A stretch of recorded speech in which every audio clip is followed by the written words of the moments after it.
Hoy, bumalik ka rito. Sabi ko tumigil ka. Matandang makitid ang isip. Hinding-hindi ako magpapakasal sa malupit na President Gu na iyon. Kung gusto mo, ikaw ang magpakasal sa kanya. Huminto ka sabi.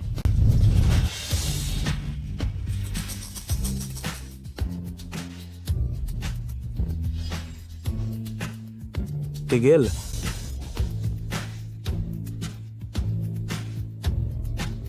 Oh,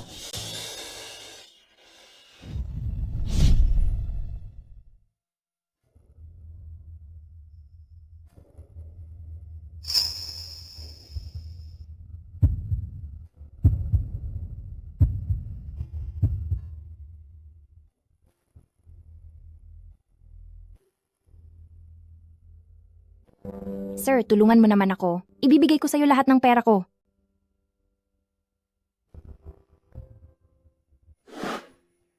Mukhang siya nga ang mapapangasawa ni Pamilyang Shen. Ang mapapangasawa ko.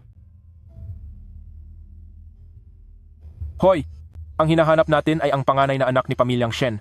Bakit natin sisiyasatin ang babaeng yan na mukhang basurera o janitress? Ano ang pakialam natin sa kanya? Tara, lakad na.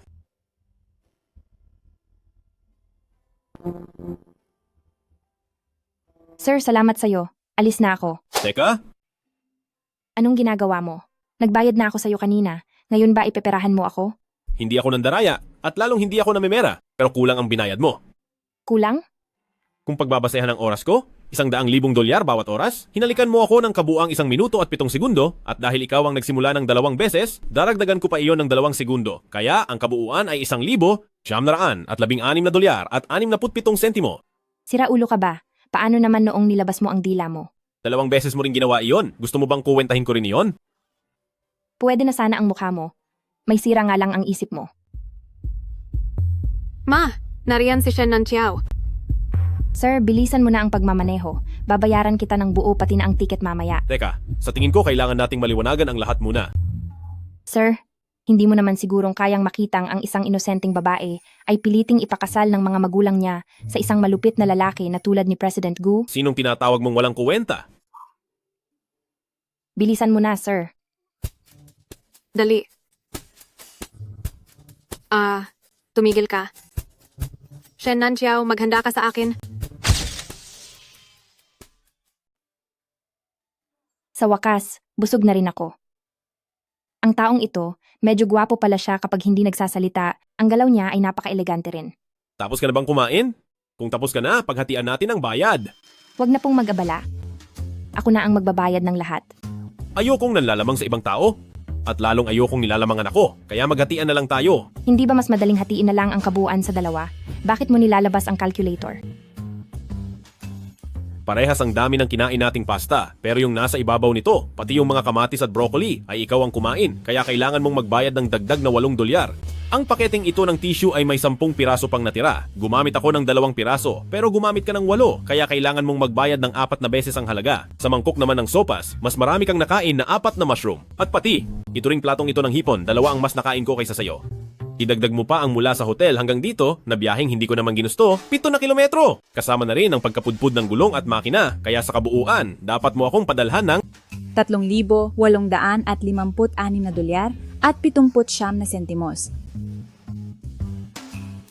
Magpapadala ako sa iyo ng 4,000. sandali lang.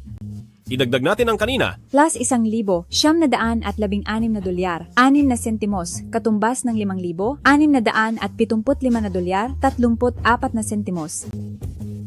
Magpapadala ako sa iyo ng 6,000. Pakipadala na. Katumbas ng $5,000, $675, 34 na sentimos. Ayokong nanlalamang ng ibang tao.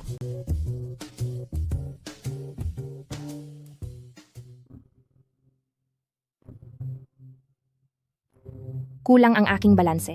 Loko nga po. Kung hindi mo ngayon maiuwi rito ang aming manugang, kami, mawawala na kami ng dahil sa iyo. Talagang mawawala na kami. Ayoko na talagang mabuhay.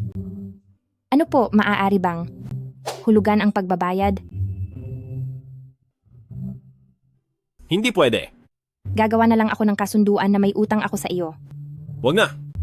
Mayroon akong napakagandang solusyon. Magpakasal ka sa akin. Ano? Dahil sa mahigit 5,000 dolyar, binenta ko ang sarili ko. Hindi kaya sa umpisa pa lang ay gusto mo na ang katawan ko. Wala akong interes sa mga maanghang na pagkain at katawang pangbata. Tsaka noong una tayong magkita, ang mga mata mo ay tumitig sa akin ng mahigit 3 segundo. Buti nga at hindi kita siningil. Wala man akong D-cup, meron naman akong kalahati nito. B na to, di ba? May 1,000,000 dolyar sa loob ng card na ito. Gusto kong magpanggap ka sa harap ng lolo at lola ko bilang asawang mahal na mahal ako at hindi kita babaliwalain.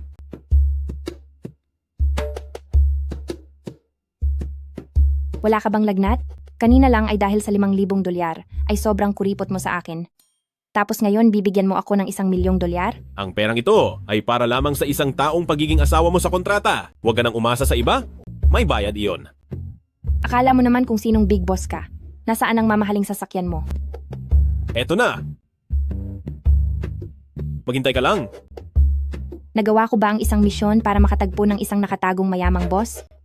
Mayroon ba talagang 1,000,000 dolyar sa loob nito?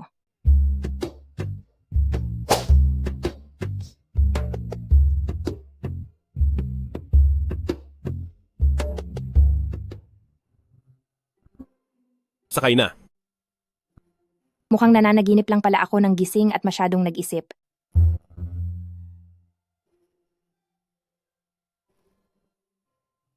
Wala rin bang bayad ito? Mag-asawa tayo, hindi na dapat pinag-uusapan ang mga ganitong bagay. Kung ganoon, iyong 5,000 dolyar, pwede na bang burahin? Bilang mag-asawa, hindi damay ang mga utang bago ang kasal. Ang pinakamataas na maitutulong ko ay ang burahin ng interes ng 5,000 dolyar mo. Umupo ka ng maayos.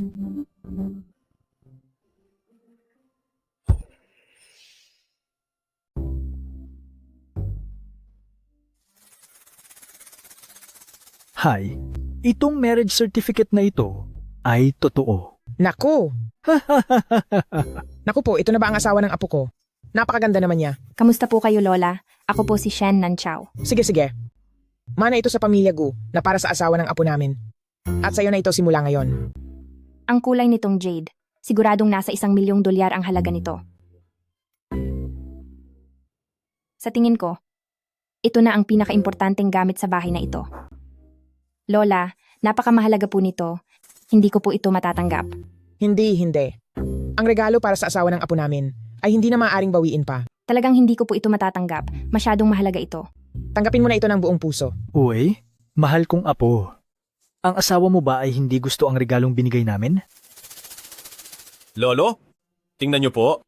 Nandito na ang asawang kinuha ko para sa inyo. Baka naman pwedeng bumalik na kayo ni Lola sa mansion.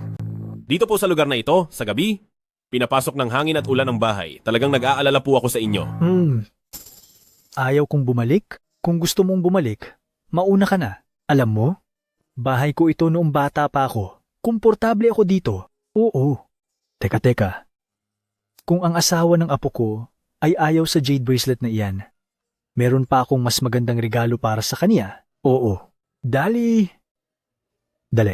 Halika rito. Tingnan mo ito. Apo, kung hindi mo gusto ang bracelet na iyan, mayroon pa si Lolo na mas maganda rito. Eto oh, hahaha. Dugong kalapati na pulang agata. Mas mahal pa po ito kaysa sa bracelet kanina. Itong pulang agata na ito ay galing sa amin ni Lola nyo. Pagbati ito sa inyong dalawa para sa mas masagana at masayang pagsasama sa hinaharap. Hindi ko po ito matatanggap. Hindi mo ba gusto? Ayos lang yan, meron pa rito. Halika, tingnan mo. Ayan, lahat ng ito ay inihanda naming mga regalo para sa kasal ninyo. Diyos ko po, basurahan pa ba talaga ang lugar na ito? Tingnan mo, nagustuhan mo ba itong kwintas na may blue sapphire? Kung hindi mo gusto, meron pa rito. Kumusta naman itong makulay na ito? Lolo, ito ay masyadong... Umalis ka nga dyan. Aray! Marunong ka bang pumili? Ang gagandang gamit ayaw mo pang ilabas. Apo sa kasal? Ito ang isuot natin. Ang ginto ay hindi nawawalan ng halaga. Ang ayos ng bahay na ito. At ang mga alahas na ito, kahit paano mo tignan, parang hindi talaga tugma. Lola, gusto ko lang malaman kung itong mga alahas natin nanggaling ba sa maayos na paraan. Ang pamilya natin, hindi naman tayo nagnanakaw o nang aagaw, di ba? Huwag kang mag-alala. Tayo ang pamilyang Gu. 3 henerasyon na kami na masipag at matapat na nakuha ito sa pangungulekta ng basura. Kung ganoon, lalo ko pong hindi pwedeng tanggapin. Sige na, tanggapin mo na ito ng walang pag-aalinlangan. Binibigyan namin ang bawat asawa ng mga apo namin. Aray ko. Okay ka lang ba? Okay lang po ako. Ay naku. Sa tingin ko, oras na para sa gabi ng kasal. Mahuhuli na tayo kapag nagtagal pa. Lola, Lola, Lola, Lola, Lola, Lola. Halika na. Halika na. Lakad na. Lakad na. Sobrang masiyahin ni na Lolo at Lola. Oo nga, medyo masiyahin sila.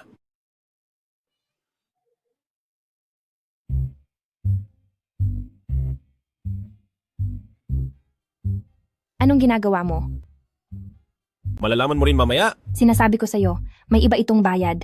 Hoy,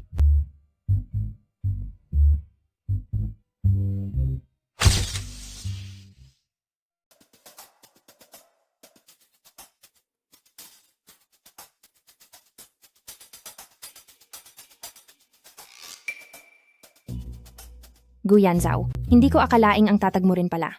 Saan ka ba nang hihipo? Mahaba rin ang pasensya mo. Dahan-dahan lang. Masisisira na ang kama. Mukhang malapit na tayong magkaroon ng apo sa tuhod. Babalik na ako agad para tawagan ng katulong. Para paglutuan siya ng hipon at abalone para sa kalusugan ni Nanchiao. Naku! Hoy, matandang babae. Hintayin mo ako.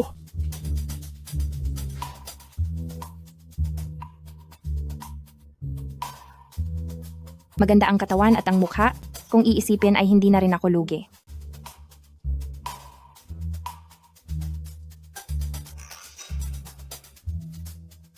Kapag nagpatuloy ka pa sa paghawak, ay sisingilin na kita.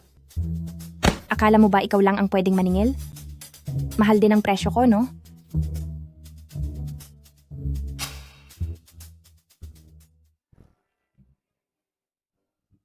Sige nga. Gaano ka mahal? Sa totoo lang, halina na halina ka rin sa akin, di ba?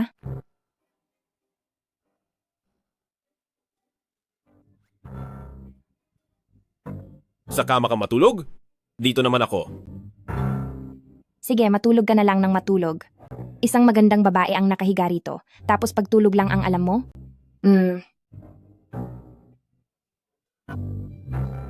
Kapag nasira ang kama, maghati tayo sa pambayad.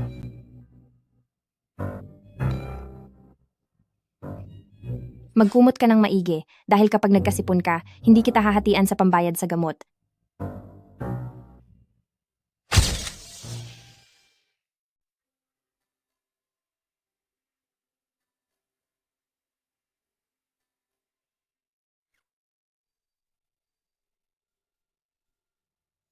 Itong kuripot na to, kinulob pa pala ako ng kumot. Ang bango naman, Nanchiao, tara at kumain na tayo. andyan na po.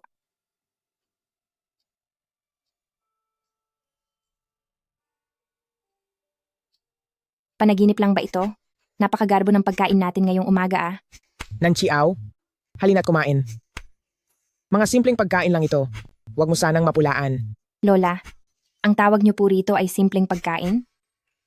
Saka si Lolo po, iyang hawak ninyong kwako, yari po ba sa mamahaling kahoy yan? Siguradong napakamahal niyan. Ang totoo, curious po talaga ako, saan po ba nanggaling ang pambili nyo sa mga ganitong bagay sa bahay? Hayon, oh.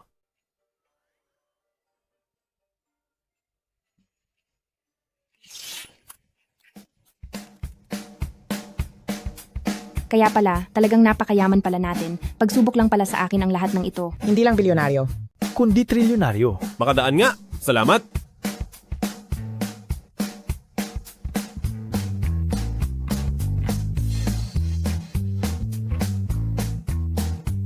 Sa tingin ko, ang gustong sabihin ni Lolo ay, umaasa lang tayo sa mga kalakal at basura para kumita ng pera. Nanchiao, kumain ka na. Habang mainit pa, upo ka rito. Ang sakit ng bewang ko. Napakitigas kasi ng kama kagabi. Kulang ka lang sa ehersisyo. Kumain ka na lang nito para lumakas ang katawan mo. Kumain ka na lang at huwag nang magsalita. Kumain na tayo, sige na. Hayaan mo na siya. Kumain ka na lang. Siguradong ayaw lang ni na lolo at lola na maliitin ko sila. Malamang ay naubos na ang lahat ng naipon nila para lang maihanda itong pagkain. Lola, sa susunod gulay-gulay na lang tayo. Mas healthy po ang mga gulay. Sige. Kung ano ang gusto ni Nanchiao. Kumain na tayo. Kumain na. Mukhang kailangang sabihan ng mga hotel sa ilalim ng grupong Gu Group na dagdagan ng mga healthy recipes sa kanila.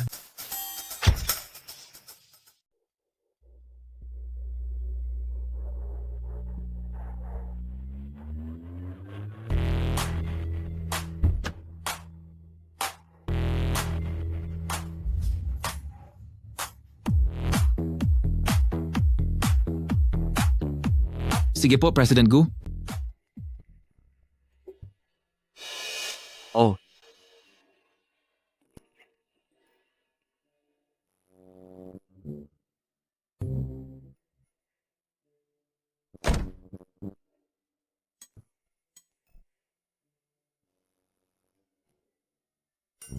President Gu, sabi mo 3 taon mo nang suot ang sapatos na iyan. Hindi na nakapagtataka kung masira iyan.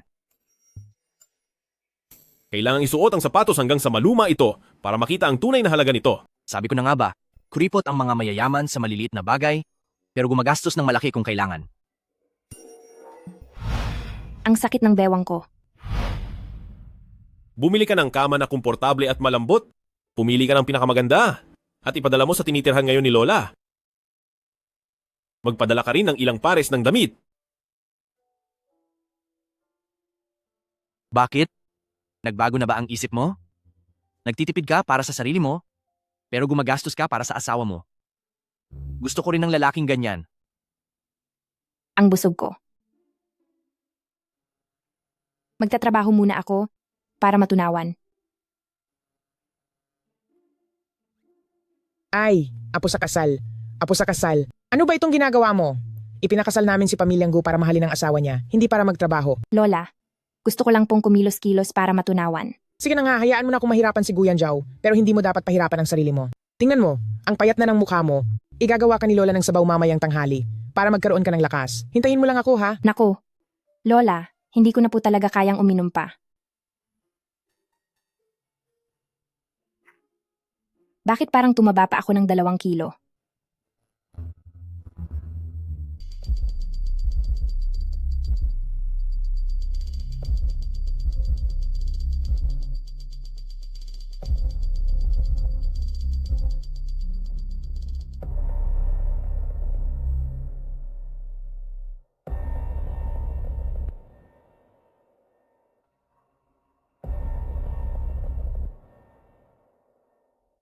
Shen Nanchiao.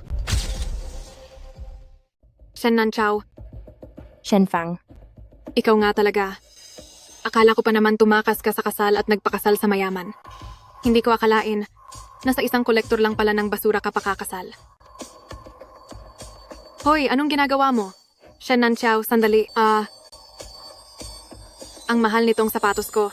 Limited edition ito. naglilinis lang ako ng basura.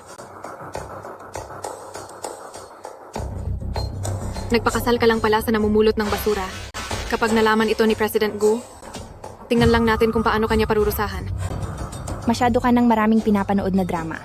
Gaano man kapangyarihan si President Gu, tingin mo ba kaya niyang baliwalain ang batas? Maghanda ka na, Shen Nanchiao. Parating na dito si Papa. At si Ma.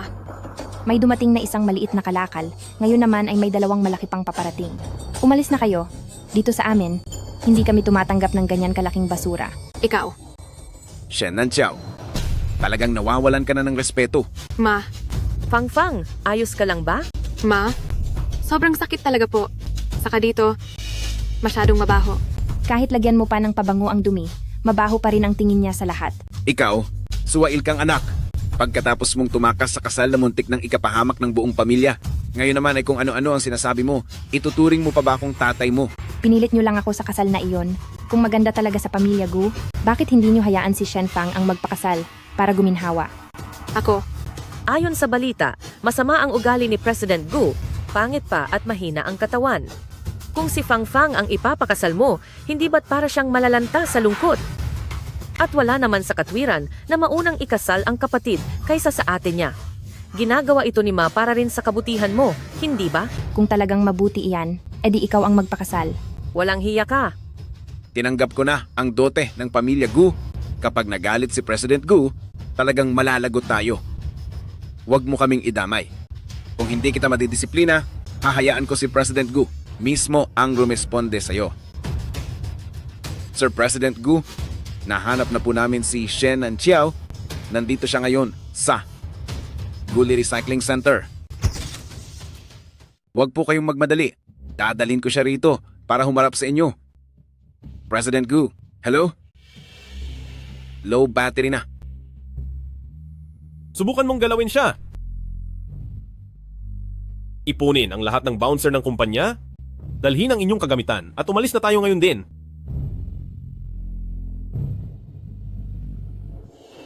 Hoy, ano ang ginagawa nyo? Umuwi ka na sa bahay ngayon din. Bitawan mo ako, bitawan mo ako. Dumudukot ba kayo ng tao? Sino ang naglalakas loob na mang-api sa manugang ko? Subukan mo. Umalis ka. Umalis Umalis kayo. kayo. Lumayo Lumayo kayo. kayo. Sabi Sabi ng ng lumayo lumayo kayo. Umalis na kayo rito. Sino ba kayong dalawa? Alam niyo ba kung sino ako? Saan ba nanggaling ang mga barumbadong ito? palagay ko, pamilya siya ng mga namumulot ng basura. Wala akong pakialam kung sino kayo. Hindi ako papayag na apihin niyo ang manugang ko. Ayos ka lang ba? Ayos lang po ako. Fuji 7-Star Golf Club? Ang golf club na ito, hindi ba't nabili ito sa halagang $2 milyong? Anigo Corporation noong nakaraang araw? Ma, tingin niyo ba sila ay... Mga taga-pamilyang Gu? Bakit hindi sila nakatira sa mansyon, kundi sa basurahan na gaya nito? Sigurado ako, napulot lang ito ng basurerong ito at ginagamit lang na pangbungkal sa lupa. Ang lumang golf club na ito, maganda talagang gamiting pangbungkal. Pero kung hindi pa kayo aalis ngayon, mas maganda itong gamiting pangpalo. Matandang hukluban. Huwag mong isiping taga-pamilyang Gu ka dahil lang sa apelidong Gu. Ngayon, kahit pa mapatumba namin si Shen Nanchao hanggang mawalan ng malay, dadalhin pa rin namin siya sa harap ni President Gu. Subukan nyo. Umalis ka sa daan. Aray! Lola, Tayo na. Lola, Lolo, Lakad na. Tigil!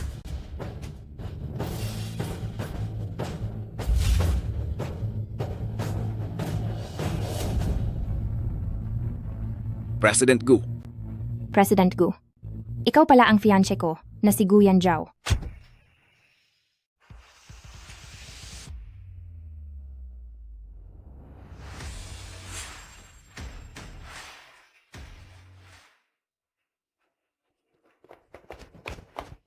Lola, Lolo, ayos lang ba kayo? Ayos lang kami. Ayos lang. Huwag kang mag-alala. Hemp. Narito na si President Gu. Tingnan natin kung paano kanya parurusahan. At kayong dalawang matanda, malalaman niyo rin sa lalong madaling panahon na kahit pareho kayong may apelidong Gu ay may malaking pagkakaiba. Hemp.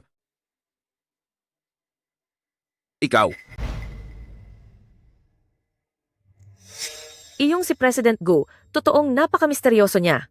Hindi kailanman lumabas ang mukha niya sa anumang balita. Ito ang nakuha ko matapos magpaimbestiga. Makinig kayo kapag dumating na ang sasakyang pangkasal. Siguraduhin ninyong hindi kayo magkakamali ng taong kakausapin. Sino ka? Nasaan si President Gu? Dakpin sila. Ano ang gagawin nyo? Anong karapatan nyo para hulihin kami?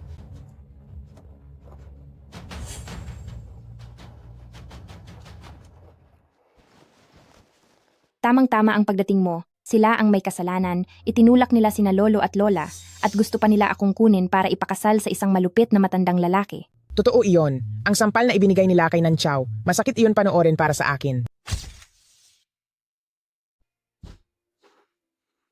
Masakit ba? Sobrang sakit.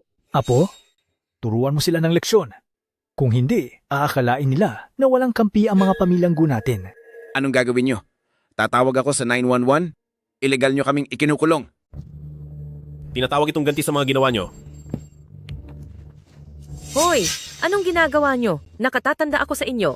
Kahit na hindi kita anak, pero noong wala na ang nanay mo, ako pa rin ang nagpapakain at nagpapainom sa iyo. Pinakain mo ako ng mga panis na pagkain at ang suot ko ay mga basahang pinulot ko lang sa basurahan. Nakatatanda ka kamo? Unahin ko muna ang bunso nyo. Anong gagawin mo? Huwag kang lalapit. Mahilig kang mangagaw ng pag-aari ng iba, diba? At mahilig kang gumawa ng kwento. Ang saktan ka ay magpaparumi lang sa mga kamay ko. Shen Nanchao, baliw ka na. Utusan mo silang pakawalan ako. Isa ka lang namang pulubi, pero ang lakas ng loob mo. Tatay mo pa rin ako. Sinong ama ang magbebenta sa sariling anak para sa dote? Sinong ama ang maniniwala agad sa iba ng walang sapat na ebidensya para lang saktan ang sarili niyang anak? Hindi siya karapat-dapat na magkaroon ng ganoon kabait na anak gaya ni Kiao Kiao. Wang Yang, parusahan sila ng husto at pagkatapos ay dalhin sa istasyon ng pulis. Opo, sir. Gawin nyo na. Wag. Pakiusap huwag. Saklolo, tigil na po. Ano ang ginagawa nyo? Bawal saktan ang mga tao. Sinong may sabing may sinasaktan? May pumasok lang ng walang paalam at kailangan lang silang paalisin. Shen Nanchao. Ano bang alam mo? Ngayon, kahit kailangang mandaya, kailangang mapapunta siya kay President Gu dahil baka tayo pang maparusahan ni President Gu kapag nagalit siya. Halika rito, Nanchao. Anong nangyayari? Aalis na ang asawa mo. Lolo, lola, kung aalis siya ng dahil lang sa pera, kung ganoon ay wala tayong dahilan para pigilan siya. Nakakainis. Kunin mo na itong basura mo. Natatakot ako na baka may bakterya yan. Umalis na kayo. Shen Nanchao, pagdating ni President Gu, siguradong lagot ka. Masyado kayong maingay.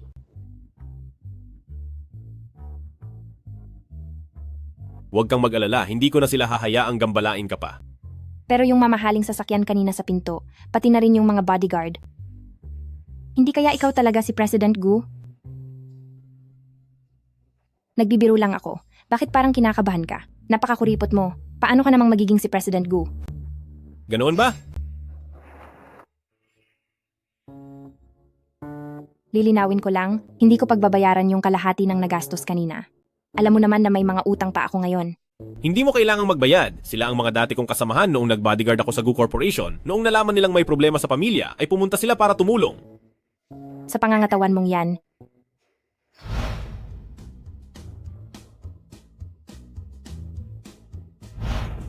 bagay ka ngang maging bodyguard. Mag-usap tayo ng maayos. Huwag kang masyadong agresibo. Damot.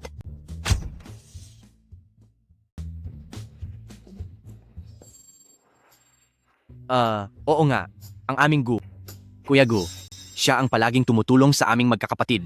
Nang marinig naming may problema sa bahay, agad kaming nagdala ng mga tao rito. Iyong kotse sa pinto. Pinahiram iyon ng boss dahil nakita niyang mapagkakatiwalaan si Kuya Gu at espesyal itong ipinahiram sa kanya. Haha. Hindi ko akalain na kahit kuripot ka, ay napaka maaasahan mo pala. Totoo iyan. Ang aming si Kuya Gu ay matipid sa sarili para lang makatulong sa aming magkakapatid. Kaya bakit hindi namin siya tutulungan? Hindi halata na kahit mukha kang kuripot, ay napakagalante mo pala. Mali ang hinala ko sa'yo. Ako mismo ang magluluto ngayong araw, ipaghahanda ko kayo ng mga kaibigan mo ng masarap na pagkain. Lola, turuan niyo po akong magpaningas ng apoy. Sige po. Hahaha. Hoy, sister-in-law, wag mo na akong ipagluto. Ikaw na bata ka, ano ba ang ginagawa mo? Hanggang ngayon ba ay nagsisinungaling ka pa rin sa asawa mo? Lolo, kung gusto niyo pong manatili ang asawa ko rito, kailangang makinig muna kayo sa akin. Sige.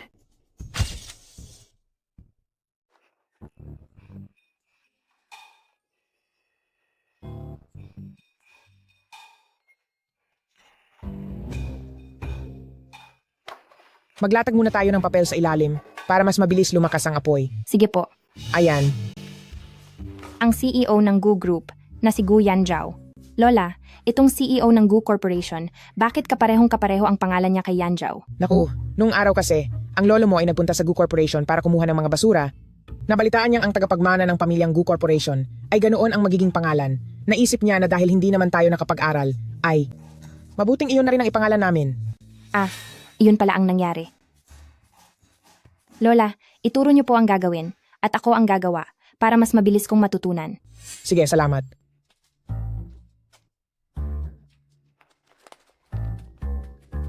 Sindihan na ang apoy.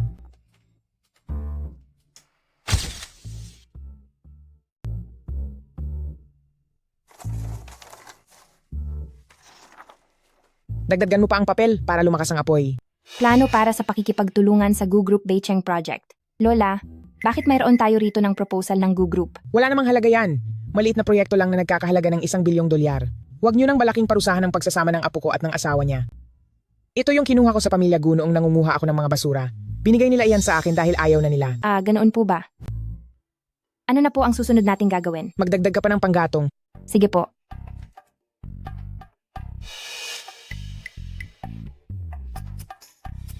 Lola, hindi ba't ginsinan mo wood ito?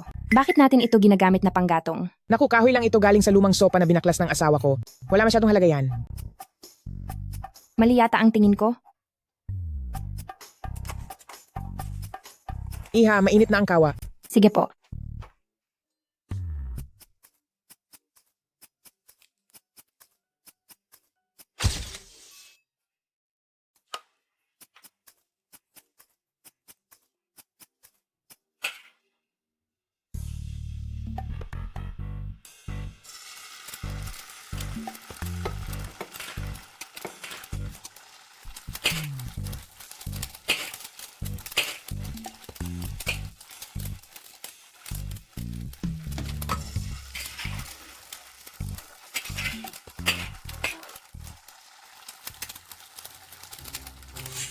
Siyang ka pala, Lola.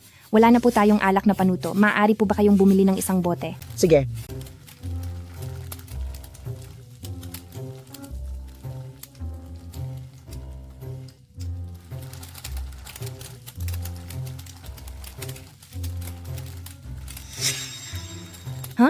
Hindi ba ito ang alak na panuto? Alak na panuto nga ito.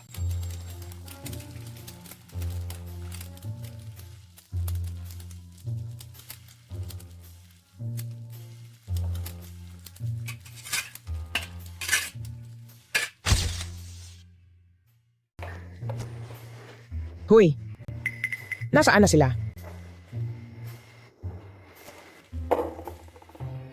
Ay, hindi ba ito ang ginawa kong espesyal na alak para sa pamilya?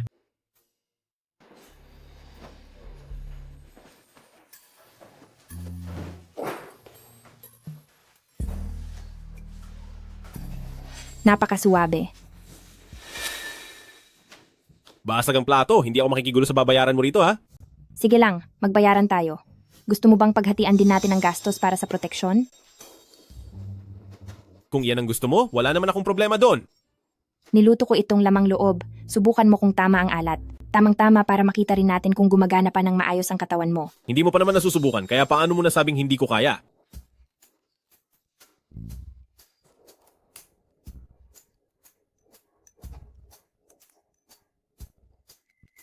Bakit parang medyo kakaiba ang lasa?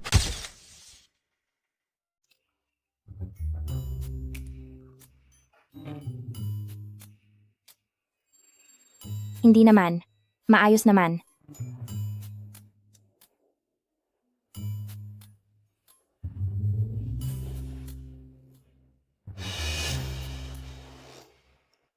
Medyo mapait. Parang maling cooking wine ang nailagay mo? Paano namang mangyayari yon? Inamoy ko pa iyon ng maigi. Siguradong may amoy alak iyon.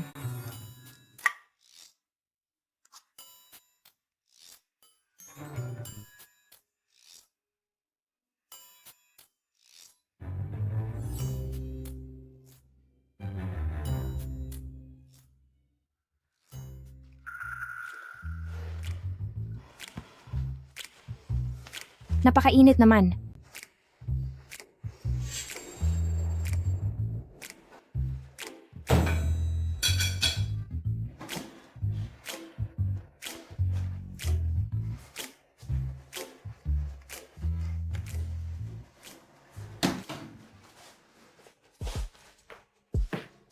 Napakalamig dito.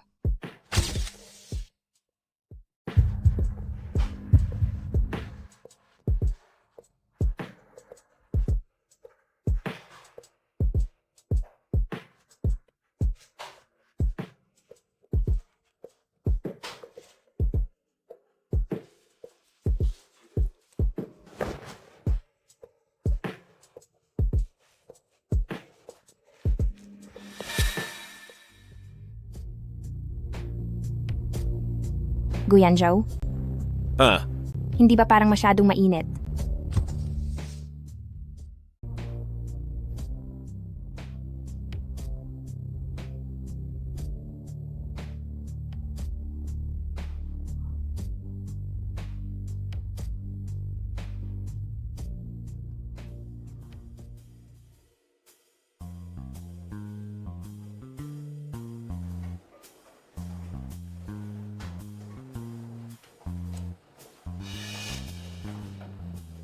Hibang na siya, hibang na.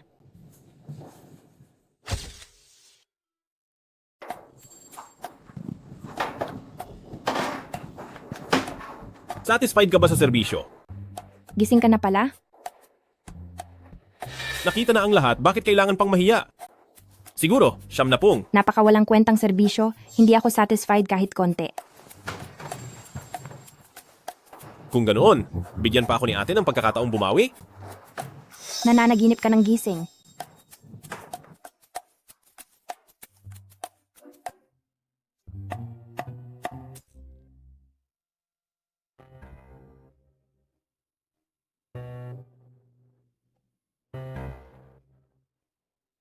Wang Yang, abihan mo ang lahat ng mga jewelry shop na nasa ilalim ng Gu Corporation na ilabas ang mga bagong design. Isasama ko ang asawa ko para pumili ng wedding ring. Maging alistong mabuti ngayon dahil personal na darating ang boss at ang misis niya para mag-inspeksyon. Opo. Sa tingin ko, ang boss at ang asawa niya ay bagay na bagay talaga sa isa't isa. Parang itinadhana talaga sila. Magbantay kayong mabuti. Pupunta muna ako sa banyo. Bakit mo ako dinala rito sa shop ng mga alahas ngayon? Bakante ang mga kamay mo, wala man lang suot na singsing, tiyak na maghihinala sina lolo at lola. Gusto ko lang linawin, hindi ko hahatiin ang gastos dito, dapat ikaw ang magbayad ng lahat. Siyempre naman, Ang bilis mo naman pumayag, parang milagro yata ito.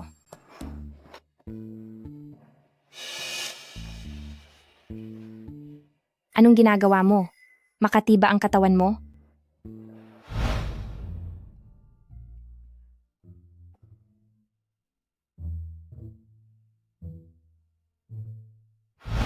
naiwan ko ang pitaka ko sa bahay. Hintayin mo ako rito. Opo. Napakainit sa labas. Naisabihan ko na rin ang mga tao, kaya sa tingin ko ay wala namang magiging problema. Sige, mag-ingat ka. Tumakas na siya kahit hindi pa kami nakakabili.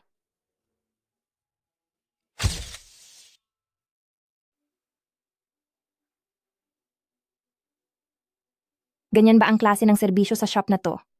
Sa shop na to, nagsisimula sa 10,000 dolyar ang pinakamura at ikaw mukhang hindi mo naman kayang bumili rito. O talaga, ganoon ba? Noong nakita kitang nakatayo riyan, akala ko isa lang itong mumurahing tindahan. Hoy, umalis ka na agad. Parating na ang aming presidente at ang kanyang may bahay bilang mga importanteng bisita. Huwag kang magdala ng malas dito.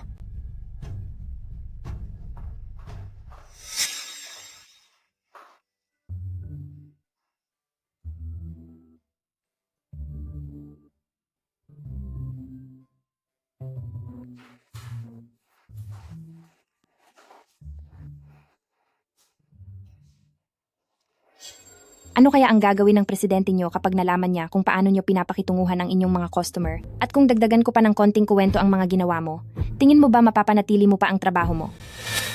Anong tinitingin-tingin mo? Gusto ko lahat ng alahas na narito at susubukan ko ang mga yan.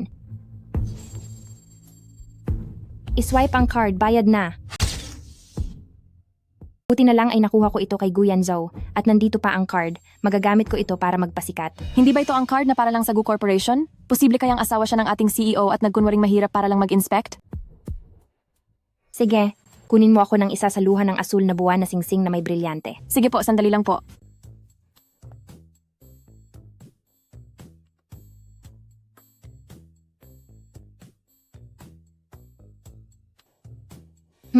Masyadong asul ito. Palitan mo ng kulay rosas. Oh. Kung hindi lang dahil sa posibilidad na asawa ka ng CEO, hindi ko pagtitiisan ang ugali mo.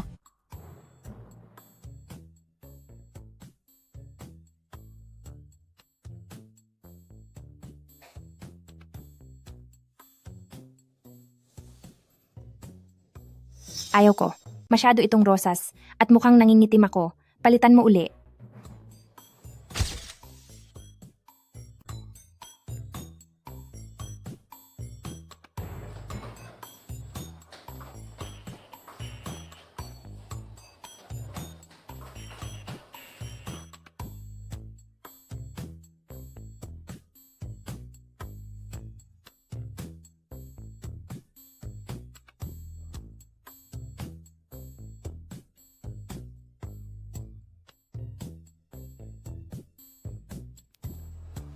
Sige po, maayos naman po. Kaya kukunin ko na ang, Kahit alin pa ang piliin niya, siguradong malaki pa rin ang magiging komisyon ko. ito ang, Ano po iyon? Ay, hindi ba't ikaw yung nagpakasal sa mga ngalakal na sinakababatang kapatid? Ay, sarami ng sinukat mo? Baka wala kang pambili kahit isa? Pinili mo pa ang pinakamaliit na singsing. Sa bulsa mo, baka wala ka ring pambayad. Dumating na po kayo, Miss Shen. Shen Nanchao, kung ako sa'yo, at hindi ko naman kayang bumili, hindi na ako magpapahiya pa rito. may tirang gulay sa mga ngipin mo. Ang sinasabi niyang mabaho, baka hininga mo yon. Shen Nanchao, sinasabi ko sa iyo, teritoryo ko ito. Dapat kong pagbayarin ang lahat ng kahihiyang natanggap ko noong nakaraang araw. Bilis, paalisin siya rito.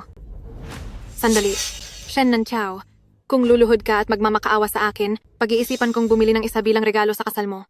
Dahil kung hindi, baka habang buhay mo ay hindi mo kayang mabili ang mga gamit na ito. Ay naku, nakababatang kapatid. Bakit ang lampa mo yata? Shen Nanchao, sinadya mo iyon. Nalaman mo na ba? Oo, sinadya ko talaga iyon. Anong magagawa mo? Shen Nanchao, tatawagan ko na ang papa ko ngayon. Ipapakulong kita sa kanya kasama si President Gu at pipilitin kitang bumalik. Miss Shen, ang ilong mo. Sa buhay na ito, maging tapat ka lang dapat, katulad ko. Ang lahat sa akin ay totoo. Shen Nanxiao, pagbabayarin kita. Anong ginagawa niyo rito? Gu, Ginanggu? Dumating na po si Ginanggu. Naintindihan ko. Shen Nanchao, wag mong isiping ang tinatawag na Ginanggu ng manager ay ikaw. Nagpakasal ka sa isang basurero, tapos gusto mo pang tawaging Ginang? Mangarap ka. Mukha lang siyang karaniwan, medyo promdi ang dating, at mukhang peke. Hindi naman siguro ganoon kapangit ang panlasa ni President Gu. Kahit na medyo simple ang suot niya, baka sa kanya ang yaman, malamang ay siya na ito. Kayo po ba si Ginanggu? Manager, ang apelyido ng asawa niya ay Gu, pero isa lang naman siyang basurero. Napakalayo ng pagkakaiba. Huwag ka sanang magkamali ng taong kinakausap. Kahit nga singsing ay pinakamaliit lang ang binibili niya. Tama po kayo, manager. Kanina pa siya sumusubay sa lahat pero wala namang binibili. Pumili pa siya ng pinakamaliit pero hindi pa rin niya afford. Maling tao nga ba talaga ang nakita ko? Shen Nanxiao, bakit hindi ka nalang bumalik doon sa tambakan mo ng mga basura? Baka doon sa mga kalat ay makapulot ka pa ng tansan na galing sa lata para gawin mong singsing. Mahirap ka na nga. Nagpapanggap ka pa na mayamang misis. Kahit ang gold miner ay hindi makakahukay ng kasing baliw mo. Anong ibig mong sabihin? Pinagmumura mo ba? Ako? Mag-aral ka nga muna bago ka magsalita. Lumabas ka pa ng bahay na wala palang dalang utak. Manager, bilisan mo at paalisin mo na ang babaeng ito. Paalisin niyo sila. Anong karapatan niyong paalisin ako? Ikaw, naalala ko na. Ikaw yung bumili, tapos nag-return. Baliw. Paalisin silang. Pilahat. Nanxiao, O asawa ko.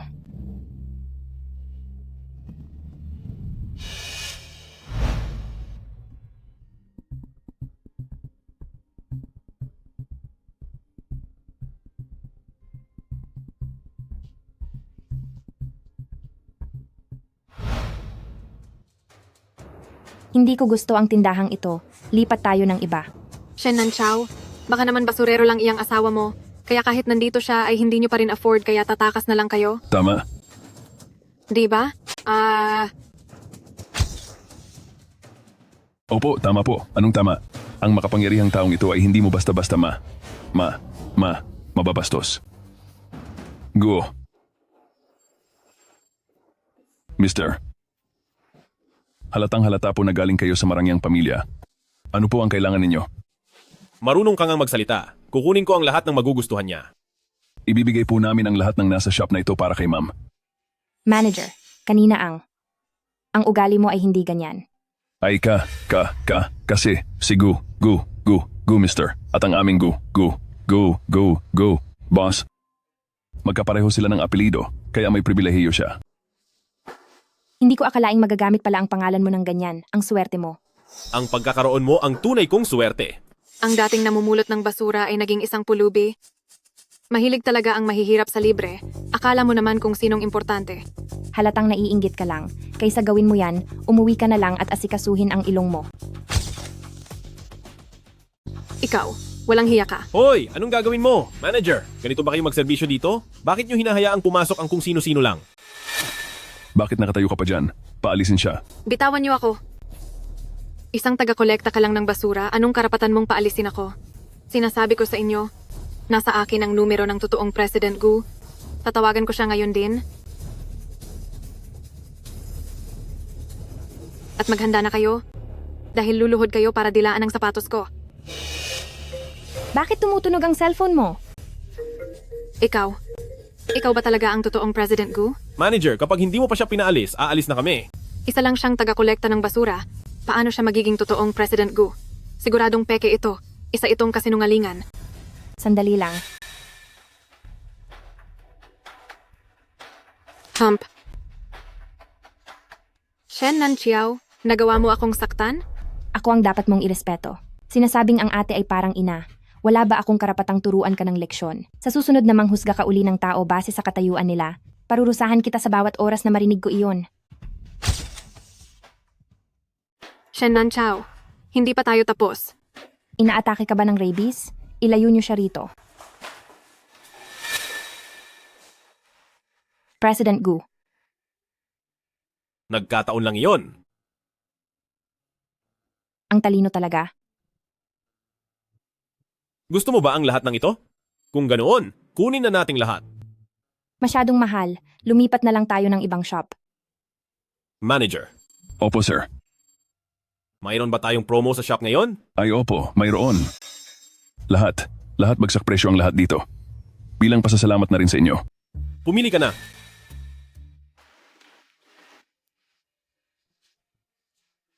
Gusto ko po ito. Tig-isa tayo nito. Sige.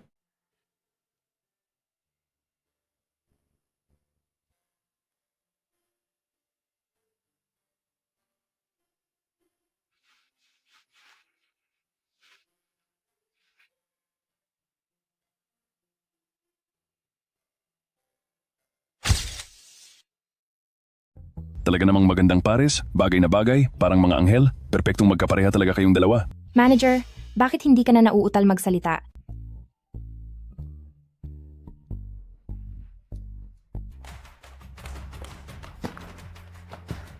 Ang walang hiyang Shen Nanchiao na iyan, pagbabayarin ko talaga siya. Nandyan si President Gu. Mag-ingat ka. Siya si President Gu? Bakit tumutunog ang cellphone mo? Ikaw ba talaga ang tunay na President Gu? Nalinlang na naman ako. Tama na. Nagkakagulo na kayo. Nakakahiya na ito. Batiin mo na agad si President Gu. Kamusta po, President Gu? Uy, President Shen, ang husay mo talaga. Pataas ng pataas ang kagandahan ng mga anak mo. Salamat po. Ang husay nyo talagang magpuri, President Gu. Dahil ayaw magpakasal ng panganay mong anak, ito na lang bunsong anak mo ang ipakasal mo sa akin. Ma, ayoko po. Totoo nga ang mga sabi-sabi tungkol sa President Gu na ito. Ayokong magpakasal sa kanya. Ang Shen Nanchiao na iyon, paulit-ulit ka na niyang minamaliit, mas mabuti pang gamitin mo muna ang pagkakataong ito para gantihan siya at malampasan. Bakit? Kayong pamilya Go, parang hindi pa kayo pumapayag. President Gu, hindi po namin kailanman magagawa yun. Bilis, ipagtimpla nyo ng tsaa si President Gu.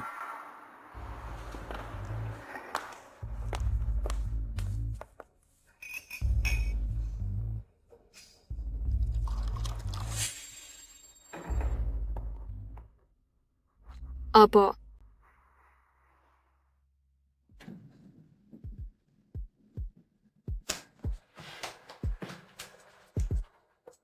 Hey baby. Shen Nankiao, pagkatapos mong masanay sa kasarapan, hindi mo na kayang bumalik sa simple.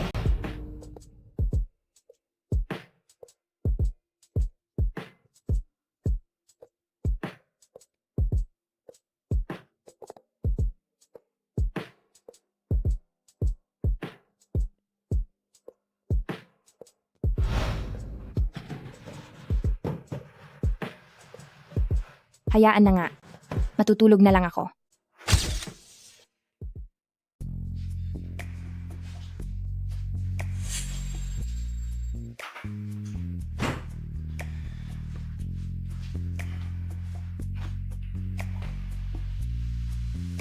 Nang Kiao?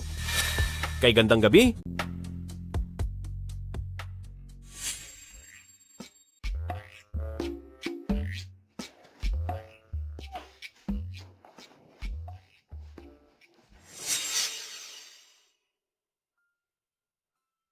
Mukhang pagod ka na talaga.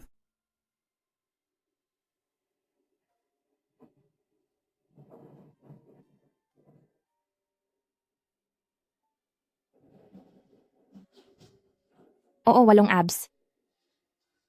Mabilis talagang makahanap ang kamay mo.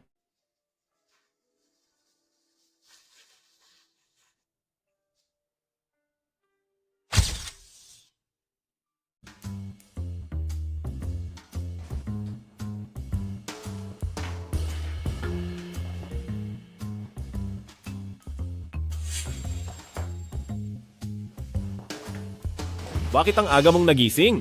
May date ako ngayon. Date? Oo. Shen Nanqiao, huwag mong kalilimutan na may asawa ka na. Sabi mo ay hindi naman ito totoo, di ba? Pero may nangyari na sa ating dalawa bilang mag-asawa? Bahagi lang ito ng pagpapanggap natin. Itinuturing ko lang itong maliit na regalo para sa sarili ko.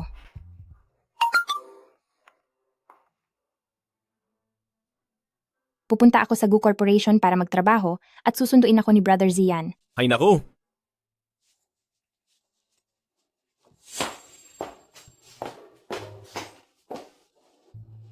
Ayaw mo pang umamin, gayong hinalikan mo na ako. Teka, niloloko mo ba ako? Nang Kiao, hintayin mo ako. Pupunta rin ako sa Gu Corporation para magtrabaho.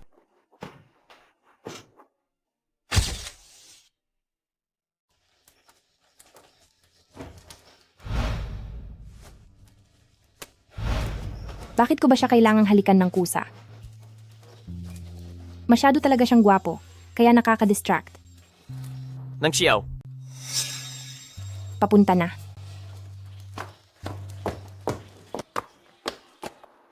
Brother Zian, para sa iyo ang bulaklak. salamat. Tara na, ihahatid na kita sa trabaho. Guyan Zhao, anong ginagawa mo? Nagulat ako sa'yo. Kumain ka muna ng almusal bago pumasok sa trabaho. Nang Xiao, sino siya? Kumusta? Ako ang asawa ni Nang Kiao. At legal kaming kasal. Sino namang normal na tao ang laging may dalang marriage certificate sa bulsa? Ako naman ang kababata at nakatatandang kapatid ni Nang Xiao, si Xu Ziyan. Pero, bihira kong marinig na binabanggit ka ni Nang Xiao.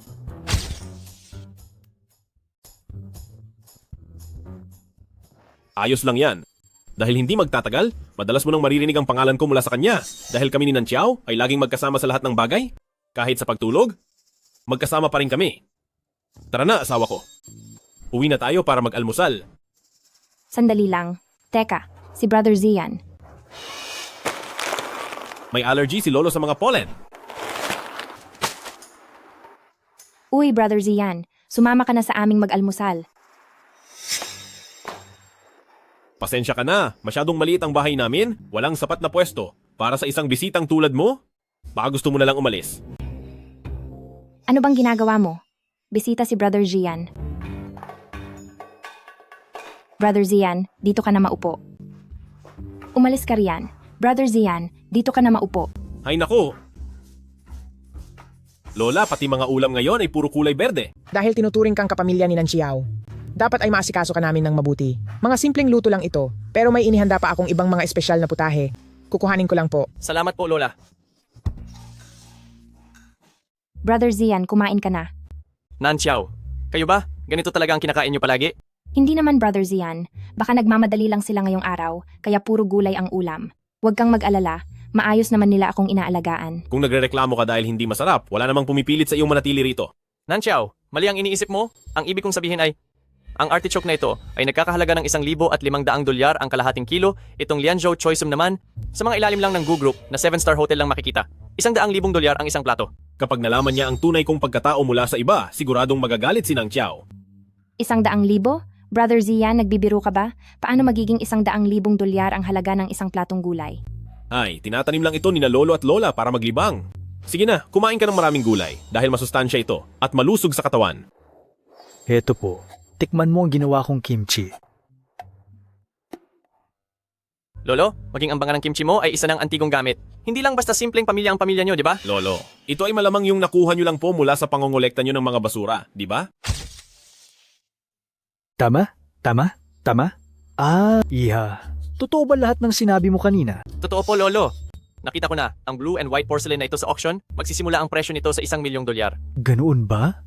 Hay salamat, ang galing naman. Dahil dito, yayaman na tayo. Maya-maya, ipapatingin ko ang porcelain na ito para ma-verify. At kapag nabenta ito ng malaki, ibili natin ang ginto sinansiyaw. Hay salamat, yayaman na tayo. Yayaman na. Lolo, hindi ko naman po kailangan iyon. Kumain na lang po muna kayo. Tara na, Brother Zian. Sige. Sandali. Natatandaan ko na nandoon ang opisina ng Security Department, di ba? Papunta ka sa direksyon na ito. Ito ba ay dahil ang opisina mo ay ang opisina mismo ng presidente? Unang araw ni Nanchao sa trabaho? Ihahatid ko lang siya. May problema ba? Hindi na kailangan, sasabay na lang sa akin si Nanchao.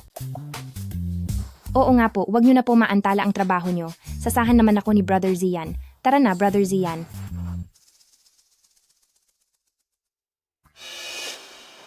President Gu, Kailan pa pumasok? Sa kumpanya, ang taong iyon na ang apelyido ay Shu? siya po ang pinili niyong talent mula sa ibang bansa.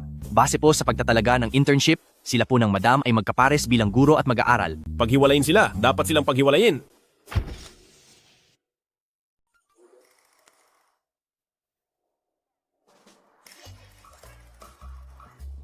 President Gu, maghihiwalay pa ba kayo? Huwag na. Dahil wala naman silang sertipiko, hindi nila matatalo ang tulad kong may papeles. Ito po ang file ng pamilyang Shen na ipinapahanap nyo. Totoong may mga hindi magandang ginagawa si pamilyang Shen nitong mga nakaraang taon. Para sa Shen clan ay maraming iligal na transaksyon at paglilinis ng pera ang ginawa ni Shen Haiqiang. At nalaman ko rin na siya ay madalas pumunta sa mga iligal na sugalan at palihim na gumamit ng pondo ng kumpanya para pambayad sa kanyang mga utang. Kailangan pa ba natin siyang tulungang magbayad? Hindi naman niya ginampanan ang tungkulin niya bilang ama ni Nanchao, kaya bakit ko siya tutulungan? Isa pa po, si Jiang Meifeng ang pangalawang asawa ni Shen Haiqiang. Sa nangyaring aksidente noon sa ina ng ginang, maaaring may kinalaman din siya. Siyasatin niyo? Pagsasabayin ko silang lahat sa loob para parusahan. Opo sir. Salamat sa tulong mo sa loob ng maraming taon. Pasok. President Gu, mayroon dito na dokumentong kailangang pirmahan mo. Pasensya na, President Gu. Hindi ko sinasadya. Hindi ko alam na nagbibihis ka pala. Hindi ba asawa ko ang likurang yon? Gu Yanjiao, bakit ka nagtatago? Ikaw pala yan, Nanchao? Nagulat naman ako sa iyo. Sakala ko kung sino na. Bakit ka nandito at nagpapalit ng damit sa opisina ng presidente? Hindi ba't ako ang personal na bodyguard ni President Gu? Masyadong busy, kaya habang gumagamit ng banyo ang presidente, doon lang ako nakakapagpalit ng damit. Bakit ka nagtatago nung makita mo ako? Iniiwasan ko lang na may ibang mag-isip ng masama. Bawal mapahiya si President Gu. Gets ko na. Hindi sa bawal. Kundi talagang hindi lang siya mahilig sa babae. Ayos ka lang ba? Hindi ko alam na hirap ka pala sa trabaho mo, na kailangan mo pang magtiis sa ganyang pakikitungo. Hindi ganoon iyon. Mali ang iniisip mo. Bakit ka nag-overact? Totoo nga ba? Kapareho ko na nga ng pangalan si President Gu, masama na nga iyon. Kung ano man ang relasyon natin. Kapag nalaman ng presidente na kinuha ko ang asawa niya, tiyak na tatanggalin niya ako sa trabaho. Ay oo nga, nakalimutan ko ang tungkol doon. Pero, itong abilidad ni President Gu sa negosyo, talagang napakahusay niya. Kaya nga gustong-gusto kong makapasok dito sa Gu Corporation. President Gu, papasok na ako. Siguro ay nagpunta lang si President Gu sa banyo. Hintayin na lang natin.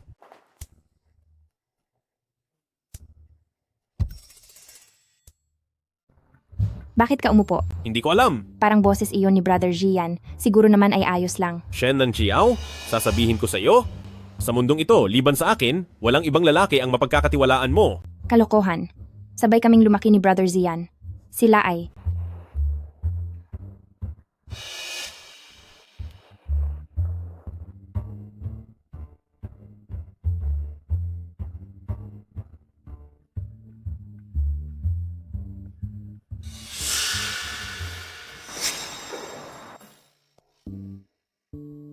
Ikaw ba?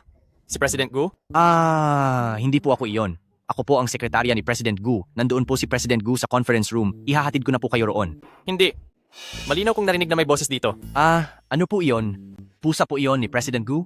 Napakailap po nun sa tao. Ingat na ingat po si President Gu doon. Tara po, ihahatid ko na kayo sa conference room.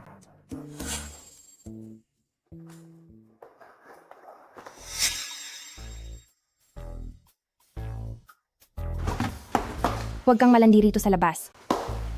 Nang Kiao? Bakit nagagalit ka na naman? Hayop na Guyan Zhao yan. Tumigil ka. Shen Fang, anong ginagawa mo rito? Nasa Gu Corporation tayo ngayon. At ikaw mismo ang lumapit sa panganib. Bakit hindi ako pwedeng pumunta rito? Doon ang ospital para sa mga baliw. Lumabas ka at kumanan para sumakay ng taxi, walang anuman. Sabi nang huminto ka. Huwag kang masyadong mayabang. Sinasabi ko sa iyo, ngayon si President Gu ay sunod-sunuran na sa akin. Kung ganoon, pakasalan mo na lang siya. Napakawalang kwenta mo. Hala, andyan na si President Gu. President Gu, huminto ka riyan.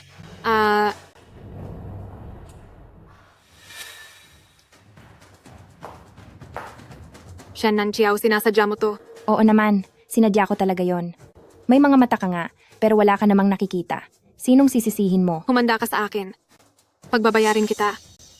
Wag na, maayos na ang itsura ko. Hello Papa Mama, si Shen Nanchiao. Inaapi na naman niya ako. 20 taon na ang nakalipas. Lumaki ka lang pero wala ka pa ring utak, no? Kapag may nangyari, panay tawag ka pa rin kina Papa at Mama. Nay. Aba, Fang-Fang, saan ang masakit sa iyo? Anong nangyari? Nay, siya iyon. Kinausap ko lang siya ng konti, pero itinulak na niya ako pabaligtad.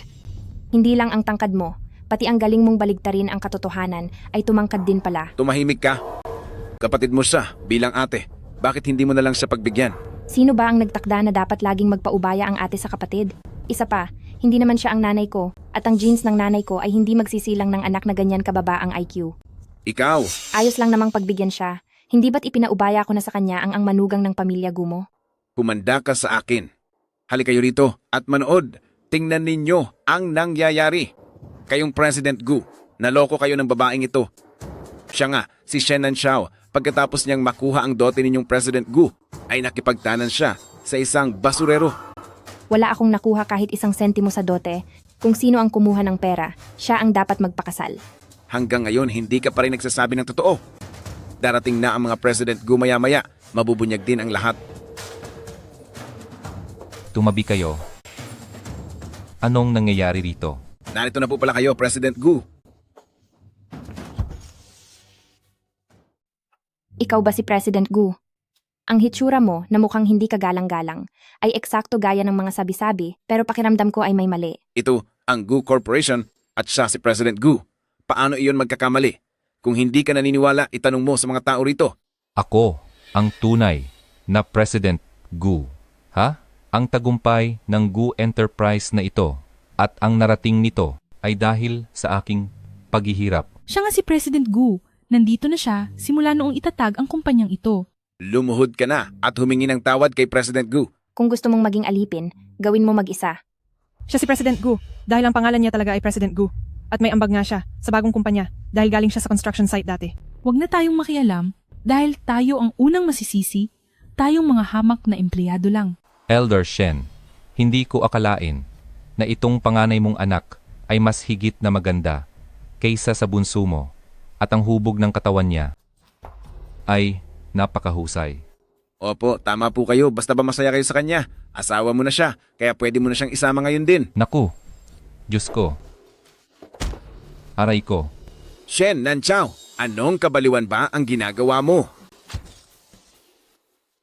Subukan mo uling mang-abuso at sisiguraduhin ko na habang buhay kang hindi na magkakaroon ng anak. Kayong grupo ng mga hampas lupa, ibilis nyo at ibalik ang lahat ng perang ibinigay ko para sa dote. Ibalik nyo sa akin ang lahat.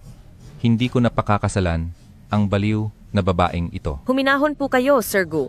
Huminahon lang po kayo. Pauuwiin ko na agad ang walang hiyang ito kasama nyo at bibigyan kayo ng 10 o 8 anak na lalaki. Tara na, umuwi na tayo ngayon din.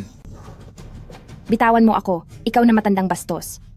Halatang peke ang guna iyan, pangit na nga, hindi pa marunong magsalita ng maayos.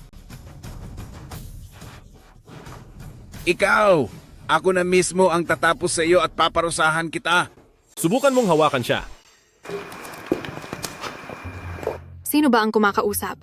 Iyon pala ay asawa ni Shen Nanchiao na nangongolekta lang ng basura.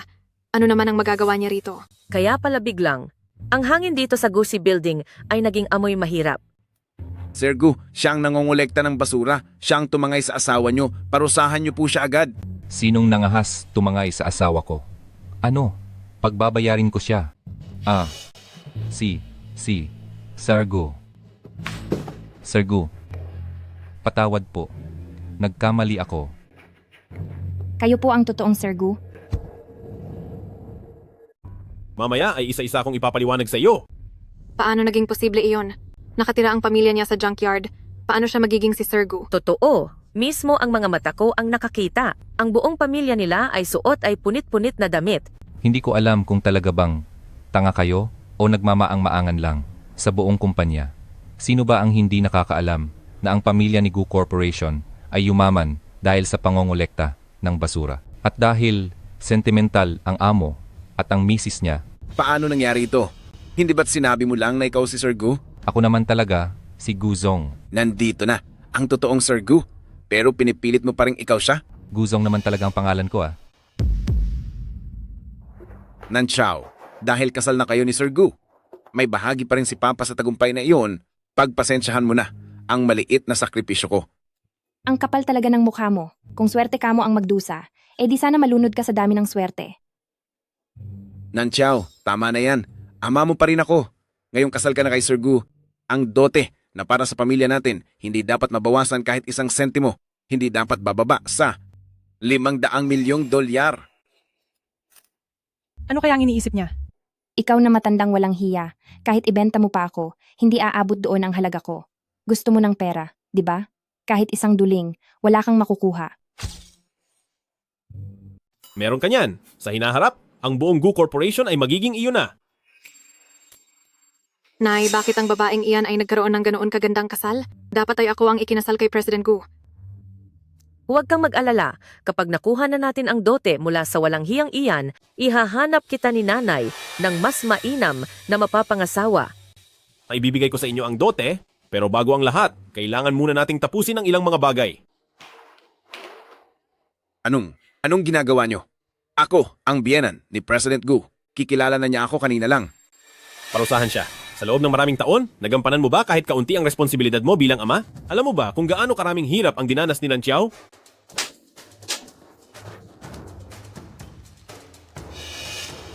Kung parurusahan niyo siya, huwag niyo na po akong sasali. Tama po, Shen Nanchao. Noong wala na ang nanay mo, ang nanay ko ang nag-alaga sa'yo. Dapat ay marunong kang tumanaw ng utang na loob.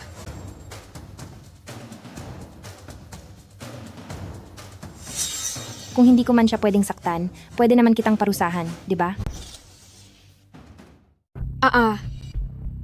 President Gu, ito ang kakarating lang na impormasyon, mga ebidensya kung paano nila pinahirapan ang ina ni Madam. Anong ebidensya? Wala akong kasalanan sa kanya. Kung wala kang kasalanan, bakit ka natataranta? Itong recording pen na ito, noong ginawa nila ng masama ang ina ni Madam, hindi na nakayanan ng katulong sa bahay ang makitang masaktan siya, kaya palihim itong ni-record. Natakot silang magkaproblema, kaya itinago nila ito ng maigi. Ayaw ko sanang maniwala at natatakot akong malaman ang tunay na nangyari. Sobrang mahal ka ni Mama, kaya natatakot ako na kung malaman niya ang lahat, masasaktan lang siya doon sa kabilang buhay. Nanchiao, maraming tao rito. Problema ito ng pamilya, umuwi na muna tayo para pag-usapan ito. Tama, hindi dapat natin ipinapakita ang baho ng ating pamilya. Hindi pa nga naririnig ang laman ng recording pen, kinakabahan na kayo agad? Araw-araw kong nilalagyan ng tingga ang tubig niya dahil kung hindi pa mawawala ang babaeng iyon, paano ako makakasama sa iyo? Humanap tayo ng lalaking magpapahiya sa kanya at gagawa ako ng paraan para mahuli siya sa akto para wala siyang makuha kahit isang sentimo. Hindi ako yon. Hindi ako yon. Siya ang may kasalanan. Ang babaeng ito ang naglagay ng lason. Wala akong kinalaman dito. Walang hiya kang matanda ka. Sige, ikaw ang nakaisip na lason ang gamitin, ikaw ang nagplano na hulihin sila sa akto, kaya paano naging kasalanan ko? Kung hindi dahil sa iyo na palaging nangungulit sa akin, hindi ko maiisip ang ganitong plano. Ano? Ngayong nalaman na ang lahat, gusto mo nang tumakas. Sinasabi ko sa iyo, kung mapaparusahan ako, dapat kasama ka rin. President Gu, hindi mo naman siguro gustong mabalitaan na ang tatay ng asawa mo ay isang masamang tao, di ba? Sige, pirmahan mo ito. Ibigay mo ang Shen clan kay Nan Chao. Ito. Bakit? Ayaw mo ba? Dalhin na agad siya sa presinto. Pipirma na ako.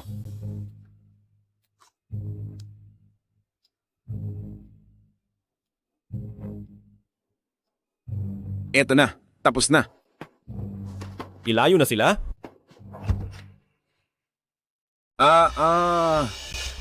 Sandali. Hindi ba sabi nyo kapag pumirma na ako, ay hindi na ako makukulong? Bakit naman ako makikipag-usap ng maayos sa iyo? Ikaw. Ikaw na walang hiya ka. Niloko mo ako! Shen Nankiao, tulungan mo akong makiusap kay President Gu. Makiusap ka kay President Gu. Ate, ako. Wala akong ginawang masama sa nanay mo. Labas kami sa gulo ng mga matatanda. Kami. Nabalitaan ko na? Noong nangutang ang tatay mo sa mga pautangan, ang impormasyon mo ang ginamit niya. Ang mga nagpapautang doon ay kilalang napakalupit. Ayoko.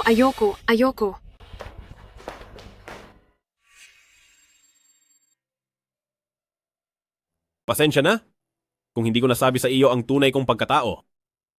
Pero ito lang ang naisip ko, na paraan para maipakilala ang sarili ko at para humingi rin ng tawad sa iyo, ang pinakamabuting paraan. Nanchiao? Mapapatawad mo ba ako?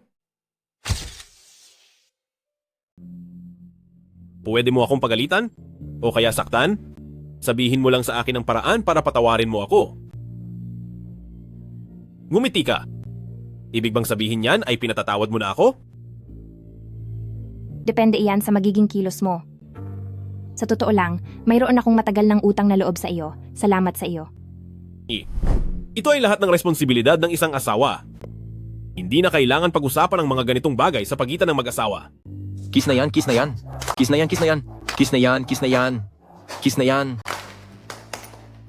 Guyan Zhao. Pwede ba tayong lumaban ng parehas? Si Nan Chao naman. May sakit ka ba sa utak? Nanalo na ako. Hindi ako naniniwala. Kung matapang ka, hayaan mong si Nan Chao ang mismong magsabi.